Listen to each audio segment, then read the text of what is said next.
ನಮಸ್ಕಾರ ಸ್ನೇಹಿತರೆ, ಬಿಟ್ಟು ಕತೆಗಳಿಗೆ ಮತ್ತೊಮ್ಮೆ ಸ್ವಾಗತ. ಇವತ್ತಿನ ಕಥೆಯಲ್ಲಿ ನಾವು ಮುಂದೆ ಆಗಬೇಕಾಗಿರೋ ಅಥವಾ ಮಾಡಬೇಕಾಗಿರೋ ಕೆಲಸದ ಬಗ್ಗೆ ತುಂಬ ತಲೆ ಕೆಡ್ಸ್ಕೊಂಡ್ರೆ ಏನಾಗಬಹುದು ಅಂತ ನೋಡೋಣ.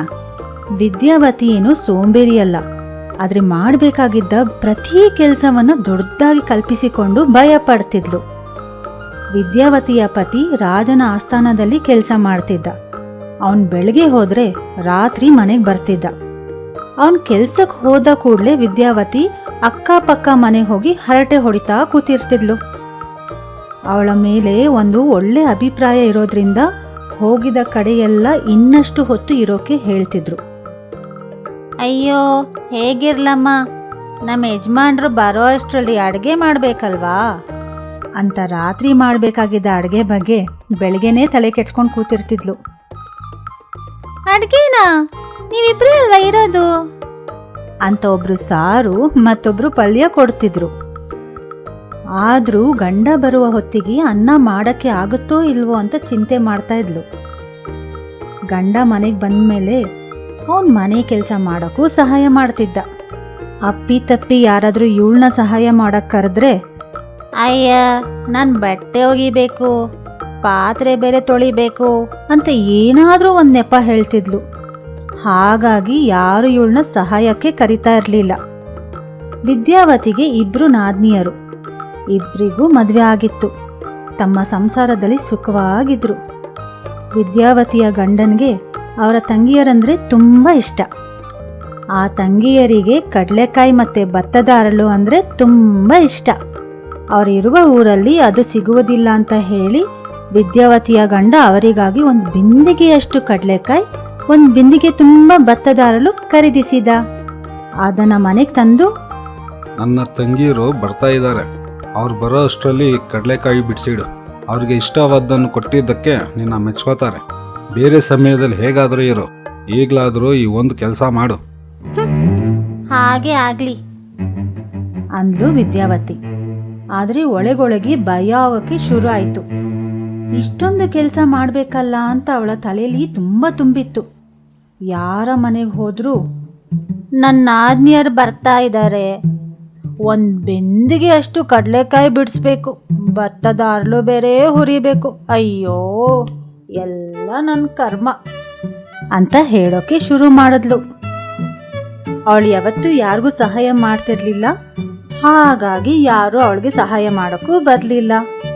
ಇವತ್ತು ಈ ಕೆಲಸ ಶುರು ಮಾಡಬೇಕು ಅಂತ ಪ್ರತಿದಿನ ಅನ್ಕೊಂತಿದ್ಲು, ಆದರೆ ಶುರು ಮಾಡೋಕ್ಕೆ ಧೈರ್ಯ ಇರಲಿಲ್ಲ. ಇಷ್ಟೊಂದು ಕೆಲಸ ನಾನು ಯಾವಾಗ ಮುಗಿಸ್ತನೋ ಅಂತ ಅನ್ಕೊಂಡೇ ಅಕ್ಕಪಕ್ಕದ ಮನೆಗೆ ಹೋಗಿ ಹರಟೆ ಹೊಡೆದುಕೊಂಡು ಬರ್ತಿದ್ಲು. ಆದರೆ ಅಲ್ಲೂ ನೆಮ್ಮದಿಯಾಗಿ ಕೂರೋಕೆ ಆಗದೆ, ಅಯ್ಯೋ ಮನೇಲಿ ಎಷ್ಟೊಂದು ಕೆಲಸ ಇದೆ ಅಂತ ಚಿಂತೆ ಮಾಡ್ತಿದ್ಲು. ನಾದ್ನಿಯರು ಬರಕ್ಕೆ ಇನ್ನೂ 10 ದಿನ ಇದೆ ಅನ್ನುವಾಗ ವಿದ್ಯಾವತಿ ಅಕ್ಕಪಕ್ಕ ಮನೆ ಹೋಗೋದು ನಿಲ್ಸಿದ್ಲು.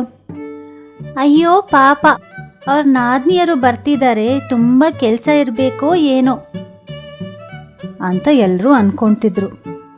ಕೆಲವರಿಗಂತೂ ಅವಳು ಬರದೆ ಸಮಯನೇ ಹೋಗ್ತಿರ್ಲಿಲ್ಲ. ಅವರು ಅವಳನ್ನ ಕರೆಯೋಕ್ಕೆ ಹೋದ್ರು. ಆದರೆ ವಿದ್ಯಾವತಿ ತಾನೇನೋ ತುಂಬ ಕೆಲಸ ಮಾಡ್ತಿರೋ ಹಾಗೆ ನಟಿಸಿ ಅವ್ರನ್ನ ಬಾಗಿಲಲ್ಲೇ ಮಾತಾಡಿಸಿ ಕಳಿಸ್ಬಿಡ್ತಿದ್ಲು. ಒಂದಿನ ಯಕ್ಷಿಣಿ ಪ್ರದರ್ಶನದವನು ಬಂದ. ಎಲ್ರೂ ನೋಡ್ಕೊಂಡು ಬಂದ್ರು, ಆದರೆ ವಿದ್ಯಾವತಿ ಮಾತ್ರ ಹೋಗ್ಲಿಲ್ಲ. ತುಂಬ ಕೆಲಸ ಇದೆ ಅಂತ ಹೇಳಿದ್ಲು.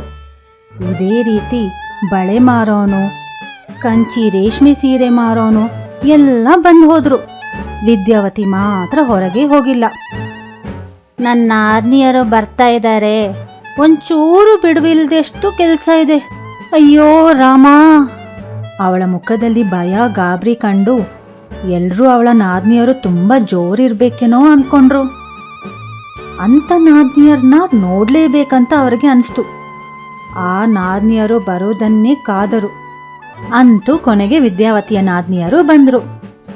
ಅವರು ವಿದ್ಯಾವತಿಯ ಜೊತೆಗೆ ಹೇಗೆ ನಡೆದುಕೊಳ್ತಾರೆ ಅಂತ ನೋಡೋಕೆ ಬಂದ ಅಕ್ಕಪಕ್ಕದವರು ಅಲ್ಲಿಯ ದೃಶ್ಯ ನೋಡಿ ಆಶ್ಚರ್ಯವಾದ್ರು. ಆ ನಾದ್ನಿಯಲ್ಲಿ ಒಬ್ಬಾಕೆ ಒಂದು ಬಿಂದಿಗೆ ಮುಂದೆ ಕೂತು ಕಡಲೆಕಾಯಿ ಬಿಡಿಸ್ತಾ ಇದ್ಲು, ಇನ್ನೊಬ್ಳು ಒಲೆಯ ಮುಂದೆ ಕೂತ್ಕೊಂಡು ಭತ್ತದ ಅರಳು ಹುರಿತಾ ಇದ್ಲು.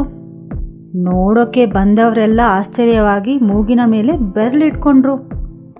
ಒಬ್ಳು ತಡೆಯಲಾರದೆ, ಅಯ್ಯೋ, ಇದಕ್ಕೇನ ಪ್ರತಿದಿನ ನಮ್ಮ ಹತ್ರ ಬಂದು ಕೆಲಸ ಇದೆ ಅಂತ ಹೇಳ್ತಾ ಇದ್ಲು.